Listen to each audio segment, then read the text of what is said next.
Hello, I'm your host, Sean Aaron, and welcome to Dem Bois Inc. Podcast. This show is a platform where trans men of color voices can be amplified as we share our transitional stories and many other issues that are relatable to trans men of color and our existence. This show is not only to amplify our voices, but to raise awareness and conversation around our lived experiences. Welcome to Dem Bois Inc. Podcast, and I'm your host, Sean Aaron, he, him, his, and I would like to welcome today's guest, Braxton. Braxton is the founder and CEO of Stealth Bros Co. Braxton, welcome to the show. What's going on? Thank you for having me here. And what's up, everybody? Yeah, most definitely. So I would just like to say that, like, Braxton, that's like a dignified name. I felt like I should be wearing a suit and tie to come meet you. Yes. So yes. How did that name, Braxton, how did that call out to you? How did you choose Braxton? So Braxton, honestly, for my transition, I always wanted to be a father. So that's was the main decision making in my transition. So I said I always wanted to have a junior. So I wanted to name my first son Braxton. So I said, if I want a junior, then my name has to be Braxton if that's what I want my son's name to be. So that's kind of how it came about, is that I love the name for my future son. And so I put it onto myself so that I could manifest that. Wow. So wanting to be a father, like who says that? I just want to be a parent. I see that you actually are about to be a parent. Yes. My honey, she's pregnant right now with our baby girl. So I'm super excited about that, which is another great long story. But yes, super happy about that as well. I'm here for long stories. We could do it. Let's do it. Let's do it. Okay, cool. Let's get into it. So me and my fiance, we got together and we immediately, let's just say this, we were both in 10-year long relationships prior to, which obviously didn't work out. And we both were longing for the same things. We both wanted family, we wanted to move forward. We really wanted to grow with one another. And as soon as we started dating, we already both knew we wanted to have kids. So that was just something on our mind. So for the longest time, we kept saying, we're going to have this baby. And at first, for forever, I wanted the boy. Hence why I named myself Braxton. But she came with 2 boys. So I automatically got 2 boys. And so when we were planning on having this baby, I was focused on having a baby girl. I was so determined. This was almost 3 years ago now. So anyway, long story short, we went out and we were always talking about having our baby, even though we weren't even pregnant. We didn't have a donor. We didn't have anything. All we did was love each other and we wanted this baby. So we went away, and when we went away, we did this wood burning activity where I just was carving into some wood and just making art pieces. And I carved out my daughter's name, and in the bottom it says "Daddy loves you." And this was 2.5 years ago. So, we just stuck with that name, which is the baby's name will be Story Grace because she's our love story baby. So we will spell it with an I. But anyway, I carved into this piece of wood her name saying "Daddy loves you." And then, recently we just found out that we will be having a baby girl. So it's just everything fell into place as it should. And it's just amazing, how you can manifest your life just by speaking it into existence and just saying this will happen. And it just happened. That sounds beautiful. Being a parent is an amazing experience. Difficult, but amazing. I actually have a son myself. My son is 25 years old. So, wow. God bless you. God bless you. God bless me. Yeah. So those cute days are long gone. This is a grown man now. So, but I felt that, when in my past relationship, I came in and he was a part of her life already. He was her son. But I came in and we just built that relationship with one another, and you can't tell him I'm not his dad. He called me dad. He will fight you if you say that is not your dad, that's your stepdad. Nah, that's not happening. So being a parent is definitely an amazing, amazing experience. Yes. No. And congratulations on that. Yes. Thank you so much. Yeah. I'm super excited. I'm holding baby clothes over my shoulder, preparing myself, like, okay, got to hold the baby, work on the computer. So I'm excited. I'm really pumped to be a father and, just to move forward with this part of my life for sure. Yeah. Congratulations. Definitely. So have you been around babies before? It's like, this is going to be like your baby, first time around baby. Like, no, not really. Actually, in my previous relationship, it wasn't her child. It was actually her sister's child, but everyone lived at her mom's house, including me. So we all lived together, and her sister had a 2-week-old baby when we first started dating. And she was going through a lot at that time. So me and my previous girlfriend, we basically took him over. Okay. He was like my baby. And I stayed with him until he was 10 years old, which still breaks my heart today because I do still have a lot of love for him. But with the circumstances from the past, I had to cut all those ties. But I raised him. He was like my son. He even, at points in time, give me Happy Father's Day cards and stuff like that because he knew that I was that person in his life consistently. That's why it kills me that I couldn't really still be in his life because I didn't want to be that person who walked away. You know what I mean? But ultimately he was 10 when I left. So we were able to have like a really good conversation. And, I still have his location till this day on my phone. I know where he is at all times, even though I don't talk to him every day. I still know where he's at. You know what I mean? Still have a lot of love for him. But yeah, I was around babies. And then a few years after he was born, his mom had a set of twins. So then I was there the day that they were born when they came home. I took care of them like they were my own babies. So I have a lot of experience with babies. I'm literally obsessed with babies, I think, but I'm at a point in my life. And even back then I was just at a point where I'm like, I don't want to take care of other people's kids anymore. I want my own children. I want to be able to like teach them every little thing that I do. I want them listening to my TD Jakes. I want them listening to my Steve Harvey. I want them hearing, my Eric Thompson. I want to really move my children forward in a way that I just couldn't with everyone else's kid. Of course, you can give them a little bit, but then they go back. So yeah, that was really hard for me. But that's why I'm super pumped for my first child to come into this world because I just feel like I have so much to pour onto them and, love on them and stuff like that. So I'm excited. Yeah, I'm excited for you. You sound just like you're excited. That's beautiful to hear, man. That's like real beautiful. So how did your transition story start? So like from then till now, like where did you start from? Okay, I'll start from the very beginning, which took a long time to get to my transition, but I'll say when I was born into a family that was very open. So a large part of my life, I lived like a tomboy. I cut the grass, I trim hedges, I changed oil, I helped my dad do everything. My dad raised me.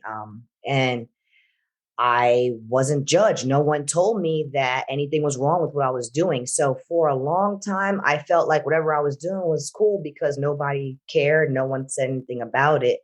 It wasn't until I got into college that I had realized, like, people were like, "Are you gay?" And I'm like, "I'm not gay." Like, no. Like, I was confused. I was even confused on gay people in general because that's how open the area I lived in. Like, I had gay friends and didn't even identify them as gay. Like, I knew that they were dating the same sex people, but I never thought about like these two women are having sexual and like it never in my mind, I never cared. It was like, okay, one of my good friends, Shamira, like, okay, she was a stud. I never even, it was like, okay, that's just how she is. Like, I mean, I was really androgynous. So it was like, I felt like there was no judgment zone a lot of my life until I got to college and I realized like, oh, like maybe I do hang out with gay people and like, this is a thing, you know what I mean? And then people were like, I think that you like women. And I'm like, I don't know. Like, I'm not really into it. I don't know. Like, because I was that type of person in high school that was friends with everybody. Like you have your popular group, you got your nerdy group, you got your athletic group, you got this. I was just cool with I had a great high school. I was just cool with everybody. So I never had any problems. And then when I got to college, I guess just like how I moved, how I act, people like started to move me into this category. And people were saying I was a lesbian. And then I started dating women. And I was like, oh, maybe I do like girls. Maybe I don't. I don't know. So it was a big fog. Then I ended up realizing, okay, I guess I am this lesbian, but I didn't identify as lesbian. And I never had like a real girlfriend at that time. I just like talked to a bunch of different girls, flirted. Like I was in college. I wasn't tied down. And then after that, I moved home from college after my second year of college. I moved home and I met this girl who was my previous 10-year relationship. And she was my first girlfriend. And I stayed with her for 10 years.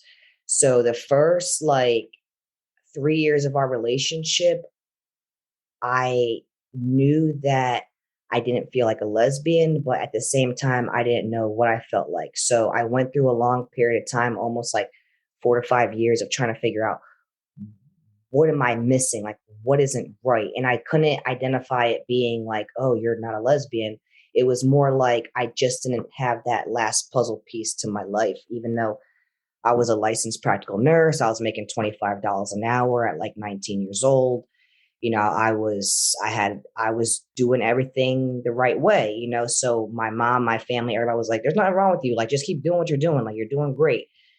But there was still something missing. And like, I realized over time, like, I didn't like to be touched away. I wanted to do everything in the house. Like, I was very like, you do this, I do that. Like, very like, not, I want to say not controlling, but I probably was, just because I couldn't identify how I was really feeling at that time. So by the time I think we were like 7 years together, I was like researching everything. Like, I thought I needed to change careers. I thought all these different things. So I happened to stumble across a YouTube video of a trans guy. And I'm like, what the hell is this? So then I stared at it for a while, watched it, kept going back to it. I could not stop watching this man. So my girlfriend at the time says, well, do you want to transition? And I'm like, no, not at all. Like, why would I want to do that? Like, I don't want to do that. I can't do that. But then I could not stop with the videos. And then I kept researching more. And then I started to find this whole community online. And then I started to cry. Then I cried every day for a solid 3 to 6 months because I just felt so connected to these videos.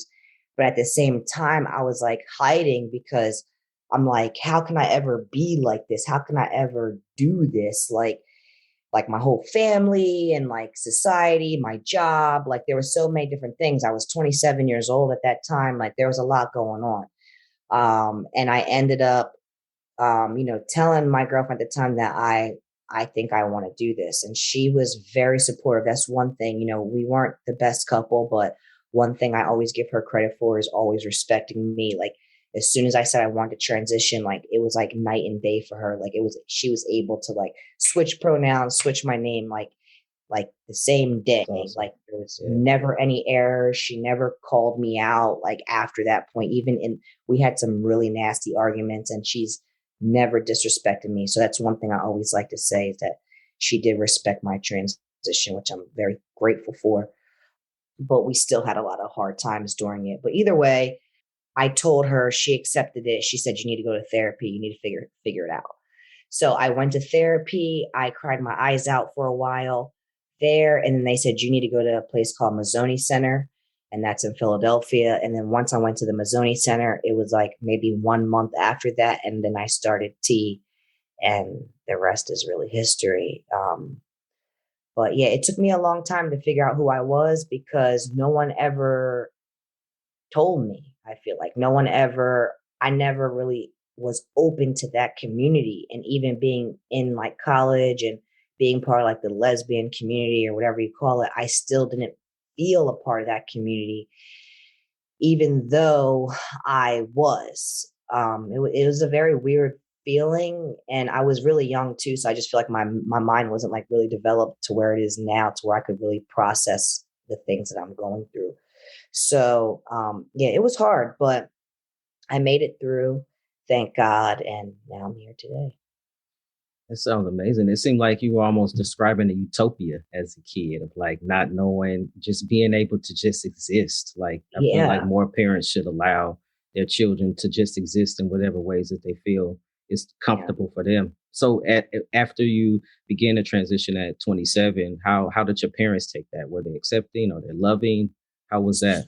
So it was actually a really good experience. It was really nerve-wracking for me. Both of my parents are divorced.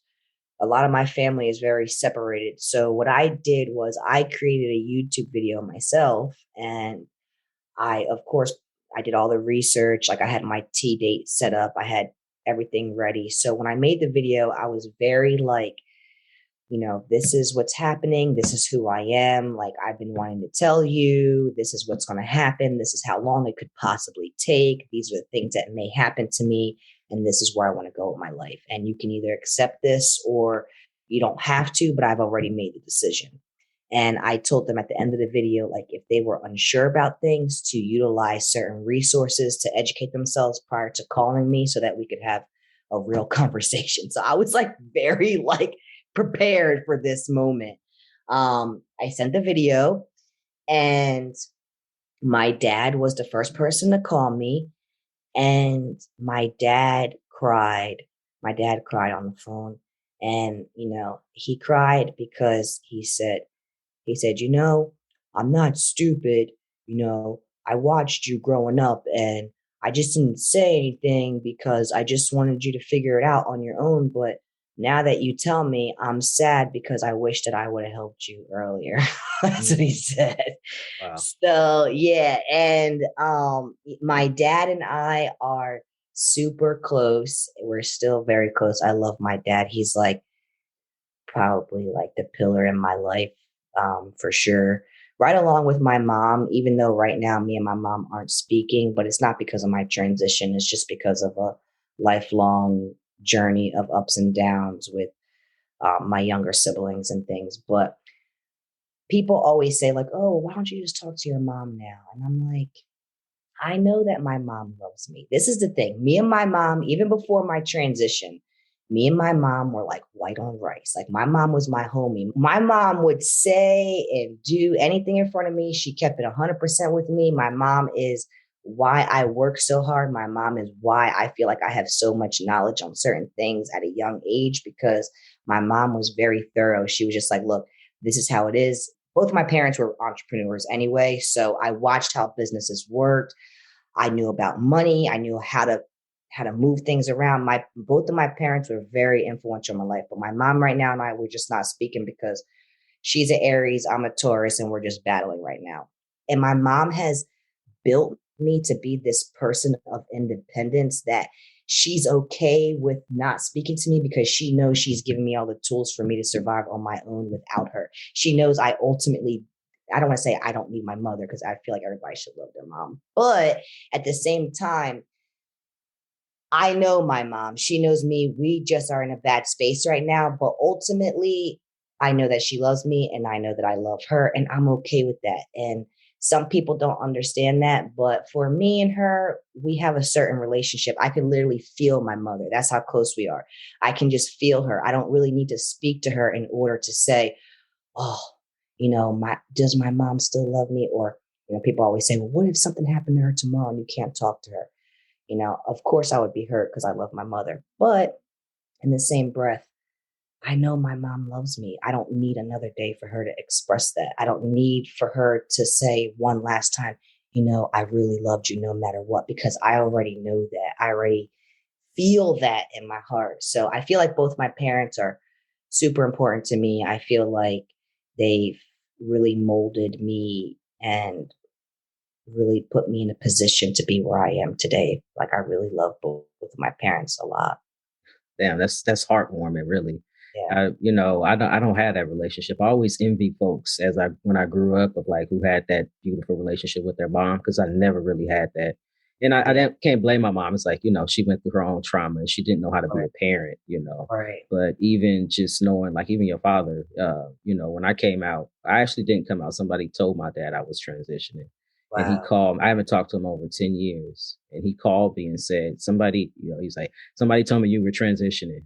He was like, well, to me, you'll always be my baby girl.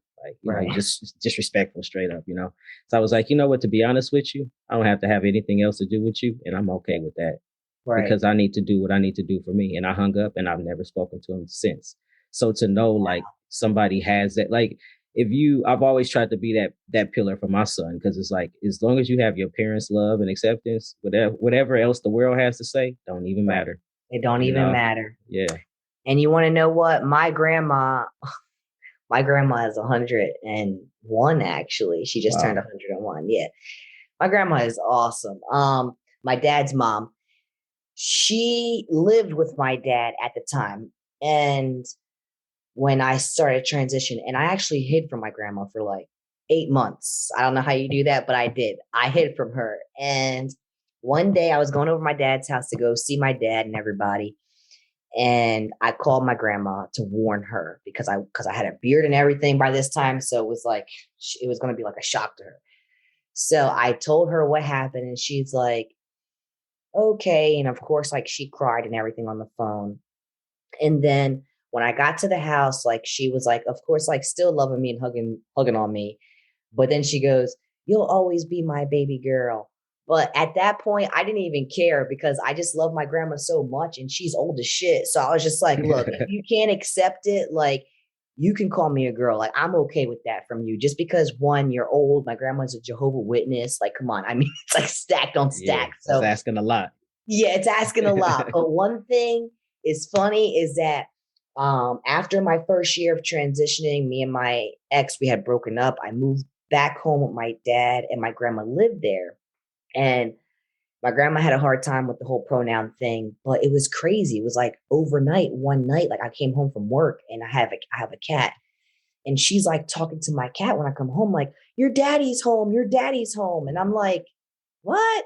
And she calls me Todd, which is my dad's name. And I look just like my dad. So I don't know if she's old as shit and confused or which one it is. I mean, she's still pretty alert, but either way, I let her just call me whatever. She calls me Todd. She calls me her grandson all the time. So I really don't even care. I think it's too hard for her to try to use she and her and everything when she sees me, because it's like, I mean, you're just making it more difficult for yourself at this point, you know what I mean? But she's really good now. She's really, really good. She doesn't give me no hard time. And, even though she said that at the beginning, she eventually came around, and, I gave that to her. And the same with my mom. Like, it was hard for her to come around too with like pronouns and stuff. And my mom is like, girl, like, playing around and stuff. And she would do that a few times, and she'd be like, damn, I was doing good all day and I fucked it up. I'm like, Mom, it's fine. Like, it's genuine mistake. You've been calling me girl, calling me Mama Bear for how long? You know what I mean? So it's okay if you make a mistake. Like, I was very understanding of that, I think, too, because of just like, I was older. I knew what would come with the transition. I knew that it would be a transition for not just me, but for my family and the people I was around too.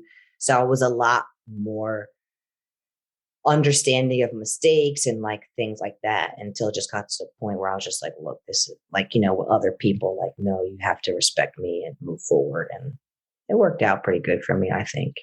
Yeah, it's hard in the beginning to like correct people all the time, but then you have to think of it like, are they being malicious, or is it just a simple mistake? And I think that's important that you say, like, not just you transitioning, but the people around you are transitioning. So especially if they're not used to it, or it's something new to them, like my mom, she lived in a bubble. So to her, and the first thing she told me, like when I was telling her I was going to transition, she was like, you're going to be fat like Chaz. Like, whoa, Mom, is that the only experience with trans people that you have? It's beyond just what you see on the television. Like, it's much bigger than that, So I just, you just have to give people a little grace. But I also feel like if it's malicious, then I can't be around you. So it's important to gauge that difference. Yeah, for sure. I've ran into some situations where like I look like how I look now. And I was actually, what's crazy is that I really haven't, not that I know of or seen or heard, but the cis people really weren't the ones disrespecting me. It was the studs that were getting upset. And I was actually at I honestly feel like it was a baby shower at one of my ex's friends' houses, but this stud person was there, and we were all sitting at the table having a good time. Their girlfriend was my girlfriend at the time's best friend or whatever. So they're all talking, and like she just like blatantly was like shooing me at the table, like, and it felt like it was on purpose. It wasn't even like it almost was like intentional. It almost was like you're saying the wrong pronoun. Like you're the one looking crazy right now in front of all these people at the table when I look like this. Like, and at that point, like I had to correct her and like kind of not, I don't want to say I disrespected her, but I'm just like, look, I don't know who you're talking to right now, but I don't know who you're referring to because I know you're not talking to me. But, and then after that, it like kind of cooled down. And then there was like, we really didn't talk much after that, as far as like me and her. But it's really crazy, like within the community, you would like face something like that, especially from, but it's hard. I think it's hard for studs too, especially for those who have a hard time making that transition if that's something that they want to do and they just mentally can't do it and they see you doing it. And it's a lot of animosity. Cause I know that when I was a stud, I hated guys. Like I felt like you can't come over here. Like I would don't open the door for my girl. Like I was like so like machoed out. I was like so mad at everything. But now it's like I can like live my truth and be more free. Like it's okay. Like there's nothing, like there's really no reason to be upset. But I understand those feelings as a stud identifying person. So that was kind of hard for me at that one point. But other than that, I feel like I had a very good transition. There was always down times, of course, I cried a lot and I went through a lot, but ultimately I feel like I was able to get through. People respected me. And a lot of the pressures that I did have was just pressures I placed on myself. It was just worrying about what other people were thinking rather than what they were actually thinking.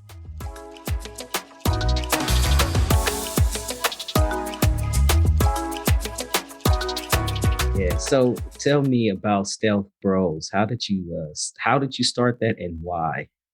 Stealth Bros is my life's mission that just came to a head.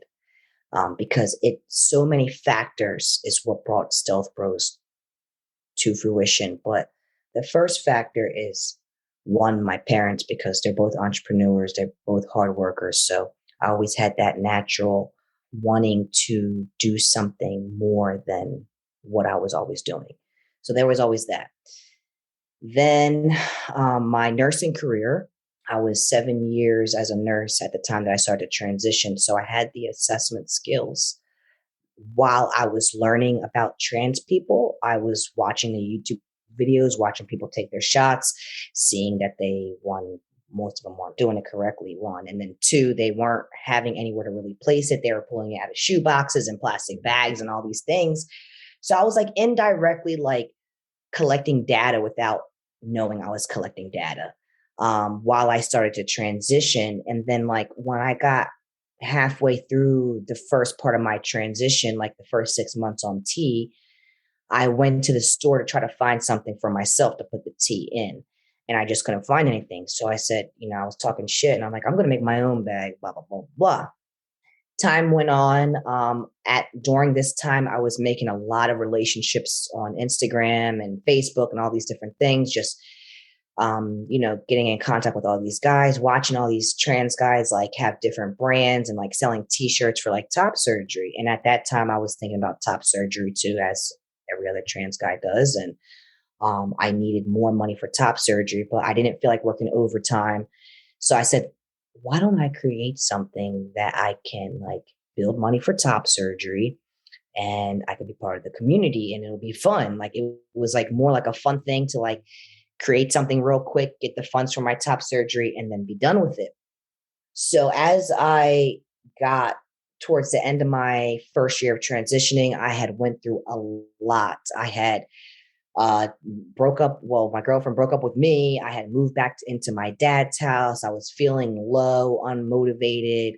just really at a really bad place in my life where I wasn't doing anything. Like, of course, I was working my career, but that's all I was doing. I wasn't going back to school. I wasn't doing anything extra. I was just playing video games. And I said, that's not even who I am as a person. Like, I'm a go-getter. Like, I need to do something. So that's when I just literally spent like all day, all night on Google and just started to try to find manufacturers to start creating a product. And I was able to do that. And then it was just like a snowball effect from there.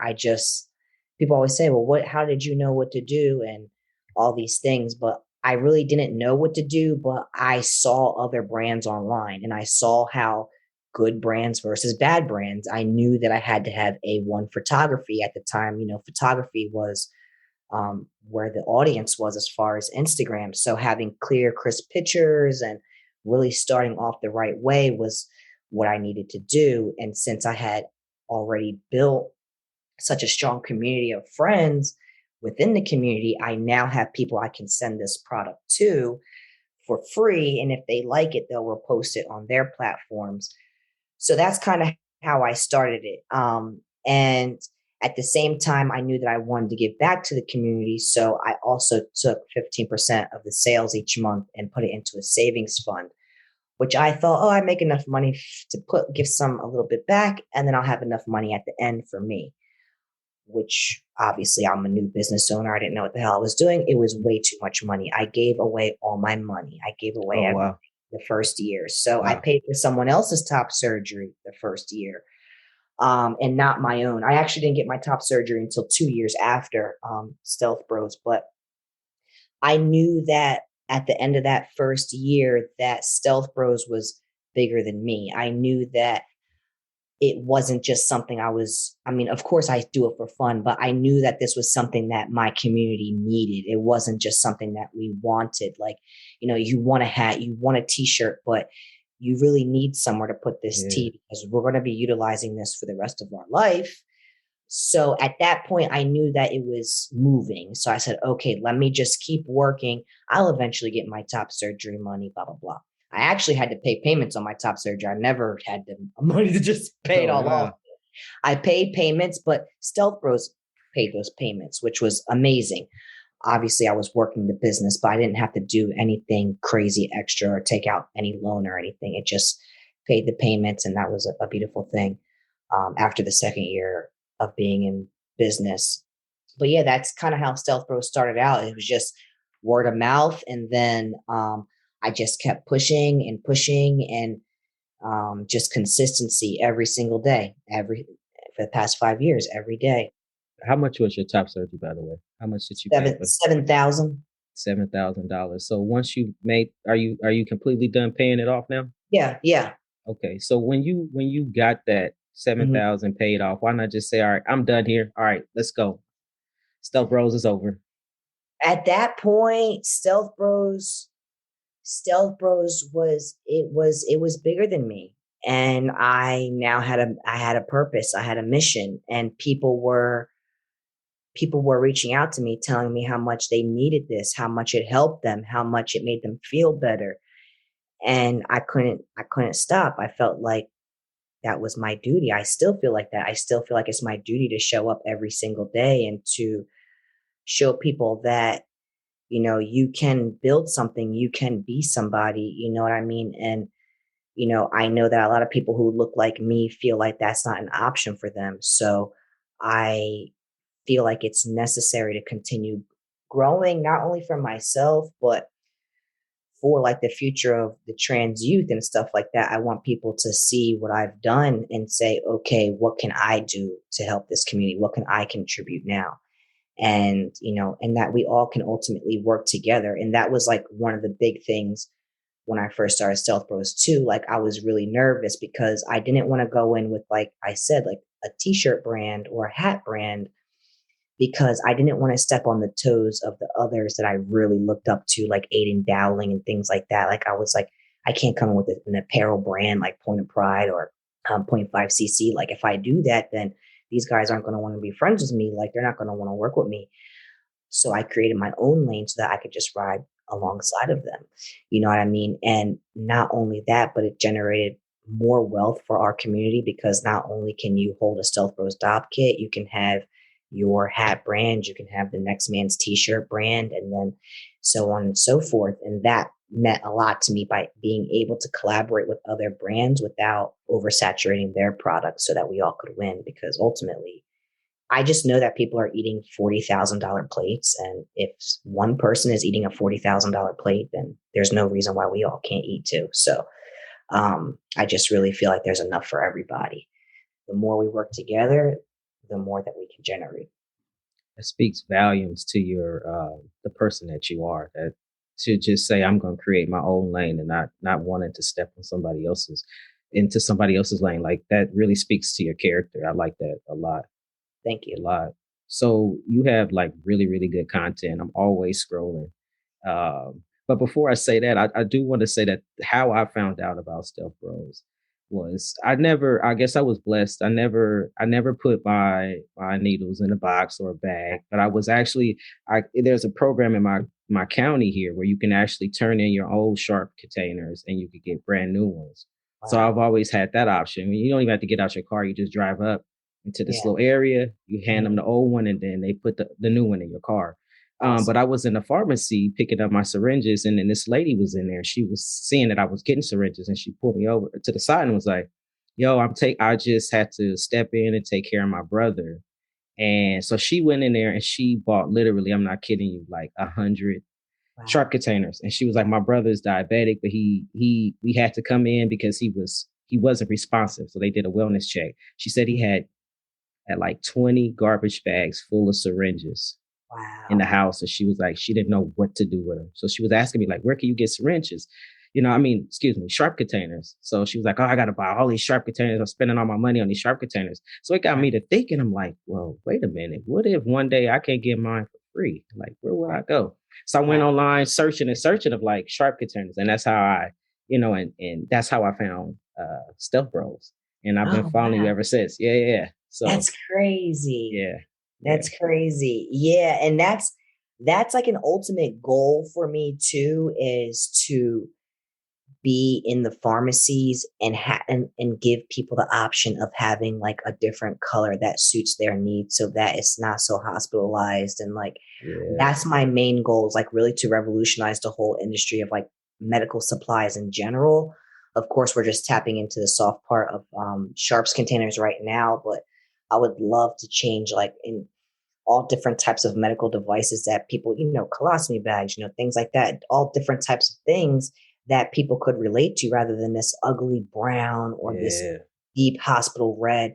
I really want people to know that, hey, look, it's unfortunate that you are, in this predicament, but it doesn't all have to be that bad. And you can be proud of wearing what you wear if it suits who you are. So I think that's like something that I'm working towards right now to move Stealth Bros towards, which we do have a lot of opportunity right now. There's a lot of seeds planted that I can't really speak about, but understood. I'm praying that ultimately we do become like a household name and be able to really move for the underserved communities, like the diabetics, the people on testosterone. There's so many cis men.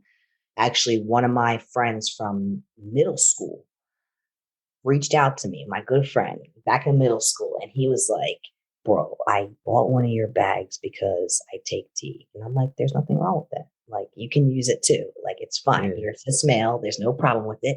You need it. And he was super pumped. Like, he was so happy about it and just like saying how good of an idea it was and everything like that. And I'm like, you're not the only one. I know that there's a whole community of cis men out there that are on tea that are not speaking anything about. And that's who I want to connect with. I want to connect with them. I want to connect with the IVF mothers. I want to connect with, IVF clients, period. I want to connect with all these underserved communities because ultimately they are being underserved. There really is no other medical DOP kit company that's supplying like a luxury DOP kit for them for those specific needs. There's, of course, you could buy any type of purse. You could buy any brand from Louis Vuitton, whatever, Herschel, bag company, but they're not focused on the underserved communities. They're focused on the cool kid on the block that looks good and is prancing around. So that's where, Stealth Bros can really come in and take over that whole market. It's just about being in front of the right people and making the right moves. So that's what I'm working on right now. So hopefully by 2023, a lot changes. I'm looking forward to seeing that. That's amazing. So in the name stealth, though, stealth means like in secret. When you think of stealth, you think of like fighter jets or Marines sneaking in and, being inconspicuous and nobody seeing you. How does the word stealth, even though somebody say, hey, I'm trans, but I want to be visible. I don't want to be stealth. How does that speak to that community of folks who want to be visible? For sure. I love this question and I have a great answer. Stealth Bros and Co. So stealth is because we want to make sure that our clients are safe first, neat and discreet and organized. So we're stealth in that manner because ultimately we want our community to be safe when they're traveling, when they're moving about. I don't want people to say, that rainbow bag, this person could be trans and there could be T in there. I don't want people to automatically identify us with that because I want people to feel safe. So that's why we're stealth. We're stealth because of not who we are, but because of the items that we keep. It's really nobody's business. And there's so many different, diagnoses with people that take injectable needs that need this product. So it's really none of your business why they need to carry their medication. They just need it and they shouldn't feel awkward about it. So that's why we're stealth. And then the Bros is built on the foundation of our brotherhood, the F to M brotherhood, because that's ultimately what started this business. And then N Company, because of all the allied company that we keep that also support our brand. And then the two swords is because iron sharpens iron, and it's the coming together of two worlds and equality so that we can really come together and build each other up. So that's what the whole Stealth Bros and Co. is all about. That's what's up. That is just beautiful. Even the way you say it, that's amazing. Yeah, I like that. So you put out like all this content. Like, how do you come up with all this content? What, like on my personal page or on like Stealth Bros? On Stealth Bros. Okay, let's start with that one. Okay, so Stealth Bros. Wow, I don't know. Everyone asks me this all the time. I don't know. I don't know. I just do it. And the other thing too is that I actually have photographers that I work with. My main photographer is Cyrus, and he is the freaking man. He has some great photography, boy. I mean, he kills it. He's A1. That's the first thing. So if you see any really A1 photography on the page, know that that's Cyrus's work. I obviously tag all the photographers when I post. And then for like my e-commerce photo shots and some of like my really like commercial like videos, those are from my good friend Snow, pronouns they, them. And they also make great content for me. So I utilize those two individuals to make good content, but I'm the one who controls the page. So when it comes down to the carousels, like the carousels that I create where we talk about like the dose topics, I have like 1 million DMs every day. So people ask me questions all the time. They ask me like an array of questions. So what I do is like, I keep those questions in the back of my mind, or I actually have in my notes section of my phone, I have like this page where I just jot down ideas. So like, even if I'm like interacting with somebody and like something happens, I will pull my phone out and write that little note so that I can like utilize it at a later time. Like I do that like consistently all day long. Like whatever pops, I just go in my notes, write it down. And then I have skits and everything. It's crazy. But either way, I do that. And then I just sit and then I just create the carousel. And that's really it. I mean, there really isn't much to it. It's more just people asking me questions and then taking those small topics and then just like opening them up so that people can understand what's going on. And then a lot of it too is I have the research base because of my nursing. So I'm able to really understand how to break down something into like a more simpler form for people to understand. So I try to do that. And it's hard because it's like almost every day or every other day now that I post a carousel or something like that. I try to do like 2 reels now and a carousel, 2 reels and a carousel, because video is where it's at now. Nobody wants to see a picture no more. Everybody wants a video. So now the shift has, we have shifted from photography to video, which is very hard because now I have to make videos, but it's just all about learning, just every day learning. That's it. Yeah. I know. I told you before we started here that I stalk your page all the time. I'm like I'm like an Instagram stalker. So and it's rare. I mean, it's rare that I'll like something. I usually, I feel like people get this courage over social media that they wouldn't normally have in real life. Right. But so if I like something, if I put a heart on it, it really resonated with me. Yeah. So like you had one post on Stealth Bros on April 4th, and it talked about post-op depression. Yes. And that really, really resonated with me. And I wanted to talk about that. So for one, like, did you experience any of that or where did you get that information for that post? Yeah, I experienced it. And with all the posts that I make for the dose, I do extensive research. I almost spend like 2 hours on those posts prior to posting them. So it does take a lot of time. I do a lot of extensive research and like pull from different sites and things like that. But post-op depression for me, it was real. It was serious. It was hard for me because one, prior to my surgery, I was walking around topless anyway. I'm crazy as hell. I was walking around topless anyway because my chest was so small that I didn't care. I was just like, yeah, fuck it, I'm going to do this. And I was very free. So when I had my top surgery and then I was limited, I couldn't do anything. And then I had to bind, which I wasn't binding before. I did bind for a little bit. Like, of course, when I first started, I was binding using the GC2B binder, but I stopped because I felt like I just needed a little bit of tape and like I was working out more and my chest was smaller. So I felt confident to like prance around without a shirt on. And then once I had top surgery, I could not do that anymore. I couldn't prance around. I couldn't go to the gym. I couldn't do anything. Like, I'm always moving and shaking. So it was really hard for me. And then not only that, but it was a real big mental shift, which is something else I think I want to talk about at a later those posts. But it's a mental shift that happens during that post-op depression. And it's almost like coming into that person that you want to become. And now you are stepping into that role. And what does that role accompany? And who are you? And you really did this. And like really, because you have that time to sit with yourself because you can't move.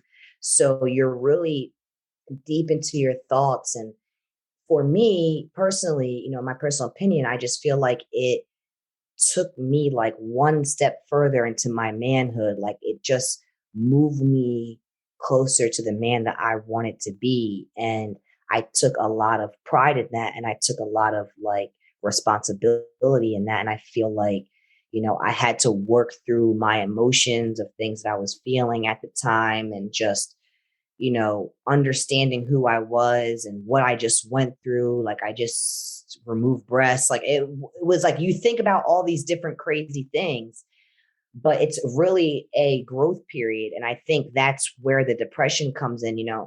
I really think it's just a growth period. You just have to go through those emotions in order to get to the next level. Growth doesn't come without any pain. So I just feel like that painful section after surgery is necessary in order to grow. So I didn't realize that I had experienced that myself until I read that post. And I had to reflect and I was like, yo, that's the same type of stuff that I went through. Yeah. It was a heavy, people don't think about that. You think, okay, I'm identifying as trans and I want top surgery so bad. I really want it, but not really taking the time to think about what is it that you're really wanting? What are you asking? What are you really going to do to your body? And it's stressful, right? Because it's a major surgery. I had a double incision. Yeah. And I'm not going to even lie. That was like 9 years ago. But right to this day, I just was able to lay on my side. So I had in the bed. So I had really, really big breasts. So I guess when I lay to the side, I would always rest my arms there. But then after top surgery, it's like, well, what the hell am I supposed to do with these arms now? Like I had no idea. And that for me, that was sad. I was like, I don't even know how I'm going to sleep now. So for years, I laid on my back. Until just recently, I just learned how to lay on my side because I'm a side sleeper and I like to lay on my side. So I think it's just like, wow, what did I do to myself? Or like, how is this going to turn out? Or did I make a mistake? Or, you know, and Right. it turns you into a different direction. I think that was a really, really good post, and it resonated with me, and I can imagine how many other people that it resonated with. Yeah, no, for sure. For sure. That's what I really try to do with the dose topics. I really like to touch on topics that no one is really speaking about. And it's kind of hard too because the community is very sensitive. I say that very lightly, but the community is very sensitive, and I don't want to disrespect anybody, even though sometimes I feel like some of the posts are on the edge a little bit. And some people do, say whatever they feel like saying, which is fine. But it's also hard too because people attack the post sometimes and they don't realize how much work I placed into researching and creating the visuals for each slide. And they're like, oh, well, you should have added or you should have said this. I'm like, I just spent 2 hours doing this. Yeah. And you haven't done anything. You don't post on your page of anything. You're not helping the community in any way other than commenting on my page and trying to disrespect something that I spent time on, which pisses me off.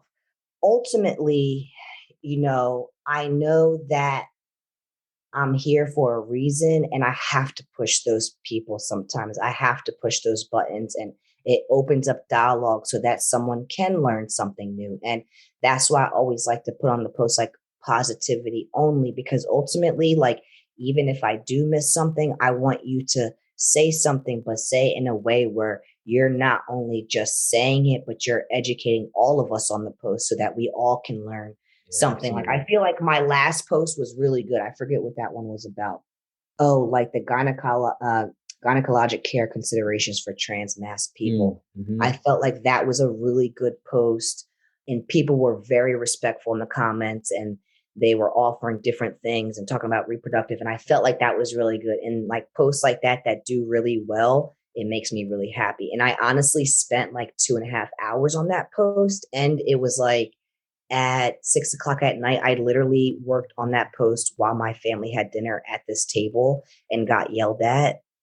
But the report from that post was so impactful, and people reached out to me and told me how much it helped them. I don't care about the dinner. That sacrifice was worth the investment, because not only did I invest in that person, but I'm sure that person will turn around and also purchase from Stealth Bros too in the future. So, that's what I'm really trying to build, is just like genuine, authentic community through these types of posts without forcing, a dop kick down your throat. I want to really help the community, not just sell them this product. I want people to learn about the proper way of doing things, in their medical side of their life. I want to challenge people too to just like stop leaving comments on other people's posts. Like, people get real courage in their thumbs. My mom. Right. I mean, I want them to comment, and I want people to speak their mind. I just think that I don't think people realize, like, even though my parents were entrepreneurs and things like that, when I was younger, I used to always say, like, why does that cost so much? And oh my God, like, you can go to here and get it for this. Like, why would I pay you X amount of money for that? And it's like, I understand now. I understand why that thing costs that much. It's not because of the thing. It's really not the thing that costs a lot, because the thing doesn't really cost anything. But the work behind it, the consistency, the late nights, the creating, the designing, the putting it out, the making sure everything is right. Like, people really don't realize how much work it takes to run a business. And I feel like that's where they just come in and say whatever they feel like saying, because they're just sitting at home on their couch. They work their 9 to 5. They come home and do absolutely nothing. Meanwhile, I'm working 12-hour shifts, and I still come home, take care of my kids, take them to basketball, football, everything else, come back home, kiss my honey on the belly. And then I get to work for the next 5 hours until 1 o'clock, 2 o'clock in the morning. You know what I mean? And they don't realize I'm doing that every day. It's not just, oh, I do it once in a while and I have a long day once in a while. And I do this 24/7. I eat, live, and breathe this 24. There is no days off. Yeah. And it shows. You're putting out a good product. People don't understand that. It's like just challenging folks to just think outside of that. And also it's it's a post, it's social media. Right. It's just to start a dialogue. If you want to know more information, or if you want to share more information, one, you can either do more research yourself into it, or you can continue to post on your own page and talk about, hey, this was missed and this was missed, so it's just for sure. But shout out to all the people that do post great things, because there's so many more beautiful posts and comments on there that are so uplifting. So I encourage everyone to post. I just encourage you to think twice about this. That's all. And just to be respectful, we're all in this together. And, our community, I feel like, even though lately I feel like sometimes the trans community has been kind of, I don't know if it's because I've been on T longer and I'm just seeing things for what they are, or things are really changing. I'm still kind of stuck in the middle, but I know that when I first started transitioning, it's a loving community. Like, there really is a lot of great people who love each other and really want to help build and support each other. But at the same time, I've been seeing like some back and forth within the community, which I don't like.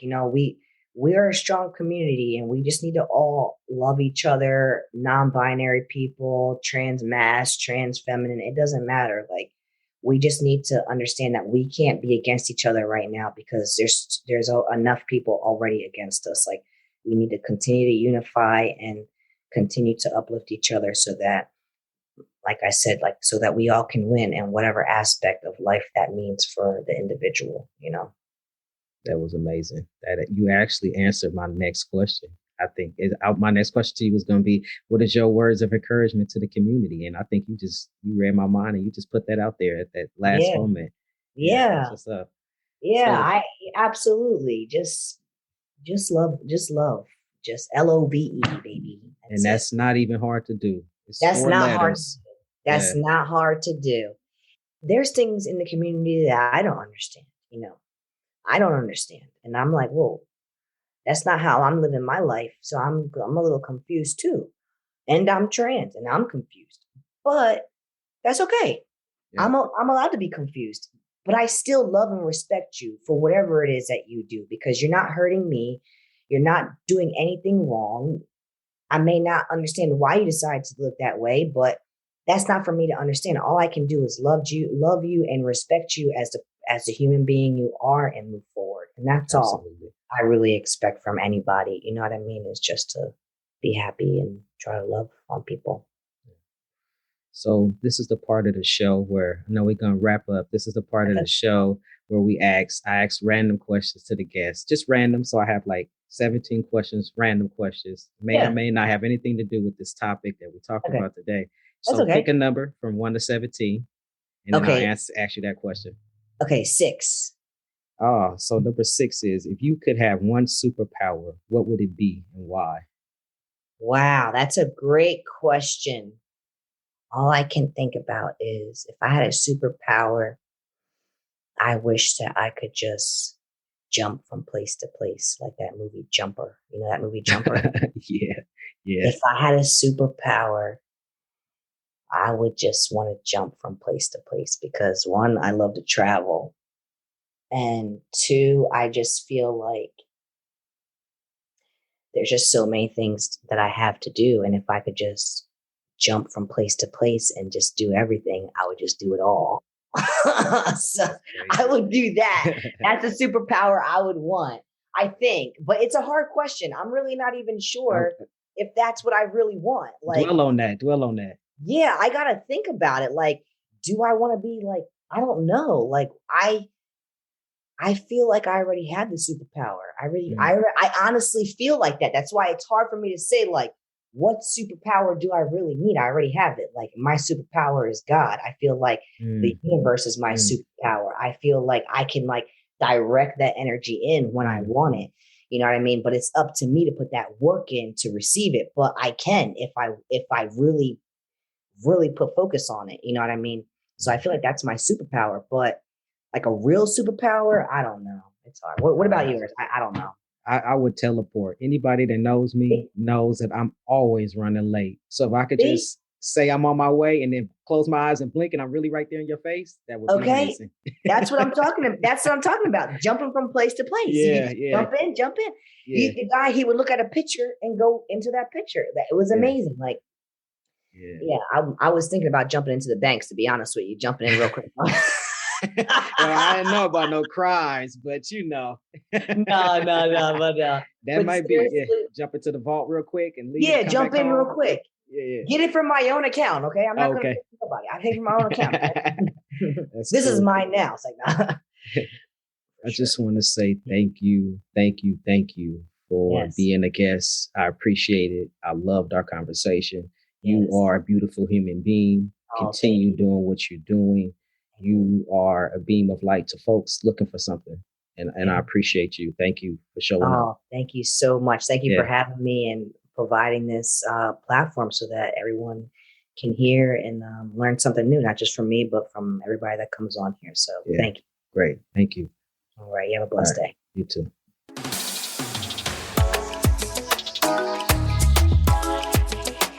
Thank you for listening to today's show. Once again, I'm your host. My name is Sean Aaron. Be sure to like, be sure to share this show out with folks in your networks. If you would like to connect with us, be sure to follow us on Instagram or Facebook. You can also visit our website at dembois.org. That's DEMBOIS.org. If you think you would make a great guest on this show, or maybe you have a question for myself or a future guest that you would like to hear answered on the show, please send an email to hello@dembois.org. That's HELLO@dembois.org. Until next time, take care.